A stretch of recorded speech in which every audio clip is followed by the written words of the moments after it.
ಮೇ 24ರಂದು ದಾವಣಗೆರೆ ಜಿಲ್ಲೆಯ ಚನ್ನಗಿರಿ ಪೊಲೀಸ್ ಠಾಣೆಯ ದಾಳಿಯ ನಂತರ ಈಗ ಚನ್ನಗಿರಿ ಠಾಣೆ ಹಳೆ ಟ್ರ್ಯಾಕ್ಗೆ ಮರಳುತ್ತಾ ಇದೆ. ಕಲ್ಲು ತೂರಿದ ಕಿಡಿಗೇಡಿಗಳ ಬಂಧನದ ಬೇಟೆ ಆರಂಭ ಆಗಿದೆ. ಅನುಮಾನಾಸ್ಪದ ಕೈಗಳಿಗೆ ಕೋಳ ತೊಡಿಸಲಾಗ್ತಾ ಇದೆ. ಬಂಧಿತರಿಗೆ ಘಟನೆಯಲ್ಲಿ ಕೈವಾಡದ ಪ್ರಶ್ನೆಗಳ ಸುರಿಮಳೆಯಾಗ್ತಾ ಇದೆ. ಪುಂಡಾಟ ಮೆರೆದಂಥ ದುರುಳರಿಗೆ ಕಾನೂನು ಕುಣಿಕೆಯ ಬಿಗಿ ಮುಷ್ಟಿಯಲ್ಲಿ ಬಂಧಿಸೋ ಕೆಲಸ ನಡೀತಾ ಇದೆ. ಇತ್ತ ಪೋಖರಿಗಳು ಊರು ತೊರೆದಿದ್ದು ಇಡೀ ಗ್ರಾಮ ಬಿಕು ಅಂತಿದೆ.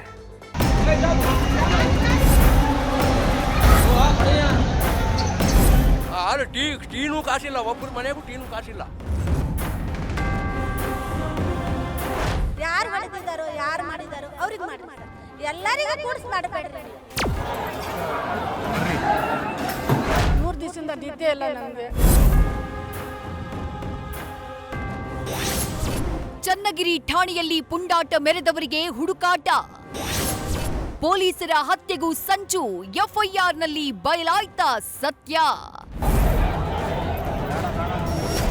ಈ ಘಟನೆ ಷಡ್ಯಂತ್ರನ, ಹಿಂದಿನ ಘಟನೆಗಳ ಪ್ರಚೋದನೆಯ, ಭವಿಷ್ಯದ ಲೆಕ್ಕಾಚಾರ ಏನಾದ್ರೂ ಇತ್ತ?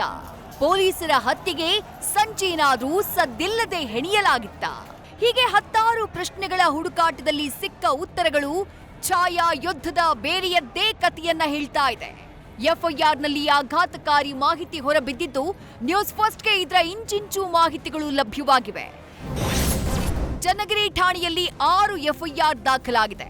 ಮೃತ ಆದಿಲ್ ತಂದೆ ಪೊಲೀಸ್ ಠಾಣೆ ಪೊಲೀಸರ ಮೇಲೆ ಹಲ್ಲೆಗೆ ಸಂಬಂಧಪಟ್ಟ ಹಾಗೆ ಗುರುತರ ಆರೋಪಗಳನ್ನೇ ಹೊರಿಸಲಾಗಿದೆ. ಪೊಲೀಸ್ ಅಧಿಕಾರಿಗಳ ಡ್ರೈವರ್ಗಳಿಂದ ಎಫ್ಐಆರ್ನಲ್ಲಿ ಕೆಲ ಮಾಹಿತಿಯನ್ನ ಉಲ್ಲೇಖ ಮಾಡಲಾಗಿದೆ. ಆದಿಲ್ ಮೃತಪಟ್ಟ ನಂತರ ಭದ್ರತೆಗೆ ಹಲವು ಅಧಿಕಾರಿಗಳು ತಮ್ಮ ವಾಹನದಲ್ಲಿ ಬರ್ತಾ ಇದ್ರು. ಈ ವೇಳೆ ಪೊಲೀಸರನ್ನ ತಡೆದಂಥ 50ರಿಂದ 60 ಜನರ ಉದ್ರಿಕ್ತರ ಗುಂಪು ಪೊಲೀಸರನ್ನ ಸಾಯಿಸಿ ಅಂತ ಕೂಗಿ ವಾಹನದ ಮೇಲೆ ಕಲ್ಲು ತೂರಿದ್ದಾರೆ. ನಮ್ಮನ್ನ ಕೊಲ್ಲೋಕಿ ಅಂತ ಕಿಡಿಗೇಡಿಗಳು ಕಲ್ಲುಗಳನ್ನ ತೂರಿದ್ರು ಅಂತ ಪೊಲೀಸ್ ಅಧಿಕಾರಿಗಳ ಡ್ರೈವರ್ಗಳು ದೂರು ನೀಡಿದ್ದಾರೆ. ಬಂಧನದ ಭೀತಿಯಿಂದ ಗ್ರಾಮ ತೊರೆದ ಪುರುಷರು. ಹೊನ್ನೇಬಾಗಿ ಖಾಲಿ ಬಿಕೋ ಅಂತಿವೆ ರಸ್ತೆಗಳು. ಅಂದ್ಹಾಗೆ ದಾವಣಗೆರೆ ಜಿಲ್ಲೆ ಚನ್ನಗಿರಿ ತಾಲೂಕಿನ ಹೊನ್ನೇಬಾಗಿ ಗ್ರಾಮ ಖಾಲಿಯಾಗಿದೆ. ಇದು ಮೃತ ಆದಿಲ್ ಪತ್ನಿಯ ತವರು. ಹೀಗಾಗಿ ಆದಿಲ್ ಸಾವಿನ ನಂತರ ಗ್ರಾಮದಿಂದ ಸಾಕಷ್ಟು ಜನ ತೆರಳಿದ್ರು. ಈಗ 8ಕ್ಕೂ ಅಧಿಕ ಜನರನ್ನ ಪೊಲೀಸರು ವಶಕ್ಕೆ ಪಡೆದಿದ್ದಾರೆ. ಇನ್ನು ತಮ್ಮನ್ನ ಬಂಧಿಸ್ತಾರೆ ಎನ್ನುವ ಭೀತಿಯಿಂದ ಮನೆಗಳಿಗೆ ಬೀಗ ಹಾಕಿ ಹಲವರು ಊರನ್ನೇ ತೊರೆದಿದ್ದಾರೆ. ಅಂಗಡಿ ಮುಂಗಟ್ಟು ಬಂದ್ ಆಗಿದ್ದು, ದಿನನಿತ್ಯದ ವಸ್ತುಗಳು ಕೂಡ ಸಿಗದೆ ಪರದಾಟ ನಡೆಸುವಂತಾಗಿದೆ. ಹಾಲು ಮಾರಂಗಿಲ್ಲ. ರಾತ್ರಿ ಅವನು ಅಂಗಡಿ ಮೊನ್ನೆ ದಿವಸ ಬಾಗ್ಲಾಗ್ತಾನು, ಇವತ್ತವರೆಗೂ ಬಾಗ್ಲು ತೆಗ್ದಿಲ್ಲ ಸರ್. ಅವನು ಹಾಲು ಟೀನು ಕಾಸಿಲ್ಲ, ಒಬ್ಬರ ಮನೆಗೂ ಟೀನು ಕಾಸಿಲ್ಲ.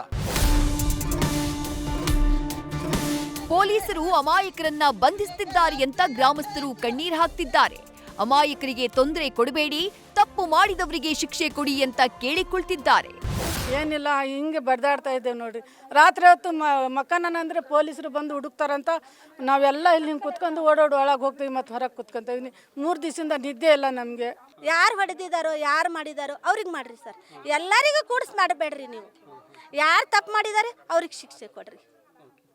ನಮ್ಮ ಅಣ್ಣನೇ ಆಗಲಿ ನಮ್ಮ ಅಪ್ಪನೇ ಆಗಲಿ ಯಾರಾದ್ರೂ ಇರಲಿ, ಅವ್ರು ತಪ್ಪು ಮಾಡಿದವ್ರಿಗೆ ಅವ್ರಿಗೆ ಮಾಡ್ರಿ.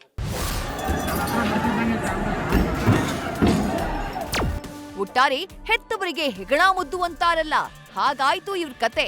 ಪೊಲೀಸರಿಂದ ಬಂಧಿತರು ತಮ್ಮ ಮಕ್ಕಳು, ಹುಡುಗ ಸಿಕ್ಕಾಪಟ್ಟೆ ಒಳ್ಳೆಯವನು, ಯಾವುದೇ ತಪ್ಪು ಮಾಡಿಲ್ಲ, ಬಿಟ್ಟುಬಿಡಿ ಅಂತ ಗೋಗರಿತಿದ್ದಾರೆ ಪೋಷಕರು. ಆದ್ರೆ ಪೊಲೀಸರು ಮಾತ್ರ ಸಿಸಿಟಿವಿಯಲ್ಲಿ ಸರಿಯಾದ ಚಹರೆಗಳನ್ನ ಭೇಟಿಯಾಡ್ತಿದ್ದಾರೆ. ಯಾವುದೇ ಬಿಲದಲ್ಲಿ ಅಡಗಿದ್ರೂ ಬಿಡಲ್ಲ ಅಂತ ಪಣ ತೊಟ್ಟು ಹುಡುಕ್ತಿದ್ದಾರೆ.